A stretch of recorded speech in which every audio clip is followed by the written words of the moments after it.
करायला सुरुवातच करत होतो. अजूनही त्याची मूर्ती काय सारखं ते इट्टल इट्टल करत राहता. आता आपण दोघच नाही, आपल्याला हे छोटं बाळगी आहे.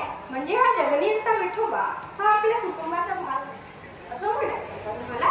हा विठोबा हेच आपलं कुटुंब. अहो पण या कुटुंबात बाकीची मंडळी आहेत की नाही? या काळ्या इट्टलाशिवाय बाकी कसं मी येतं म्हणते मी. हे पहा तुमचा एवढा मुलगा दुसरा तो या जगाचं चक्र चालतो म्हणून आपल्यासारख्या मातीच्या गोळ्यांना आकार सगळी त्याची कृपा. माझ्या आयुष्यात तुमच्यासारखी पत्नी आहे. आपल्या दोघांच्या संसाराला ते चिमुकल्या गोंडस बाळाच्या रूपाने सुख येणं ते सगळी त्याची कृपा. पाटणेंद्र भारी भारी मध्ये मुल्ल्याचं पोरगो अतुल पण त्याने पोरपदरात टाकलं नव्हतं. त्याला जरा सांभाळ की नाही. वडिलांची माया त्याला द्याल की नाही. अगं ज्या भक्तीनं तुम्ही त्या इठ्ठलाच्या मूर्तीला लोणी लावता ना, त्याच भक्तीनं याची मुकल्यालाही खाऊ घाला म्हणते मी. नाहीतर त्याच्या वाट्याला येईल की माती. तुम्ही वेगळ्याकडे वाद घालता. द्या त्याला माझ्याकडे गुणगाणी करून विहिरीवर जाऊन पाणी भरून येते. संस्थेच्याकडे लक्ष ठेवा. आणि हो नाही येईपर्यंत त्या इठ्ठलापाशी जाऊ नका. नाहीतर माझं पोर बसायचं रडत आणि तुम्ही बसायचं भजन करत. आले ना. तुमची आई विहिरीवर गेली आहे. आपण दोघं मिळून विठ्ठलाची पूजा करूया. तोपर्यंत मी तुमच्यासाठी मातीची खेळणी बनवतो. तुम्ही इथे बसा. विठ्ठल विठ्ठल विठ्ठल विठ्ठल विठ्ठल विठ्ठल विठ्ठल विठ्ठल विठ्ठल विठ्ठल विठ्ठल विठ्ठल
विठ्ठला हे काय करीत घडलं.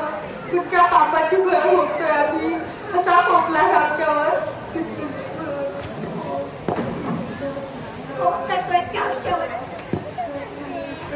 आता एका माहुलीचा कोप काय असतो हेच तुला दाखवते. आता याला इथे ठेवायचं नाही. याचे तुकडे तुकडे केले पाहिजे. खबरदार मला स्पर्श करायचं.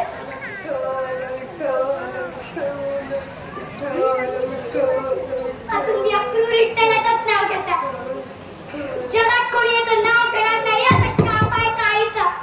या जगाच्या बापाला आनंद करू नको.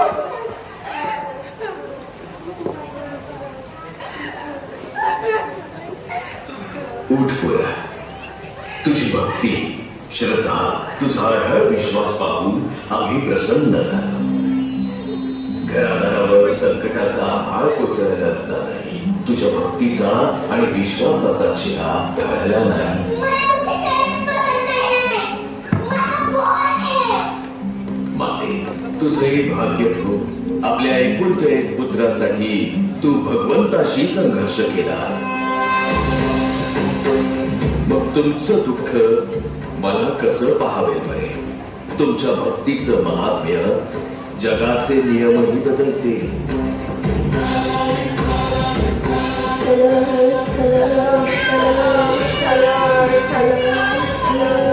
Hello.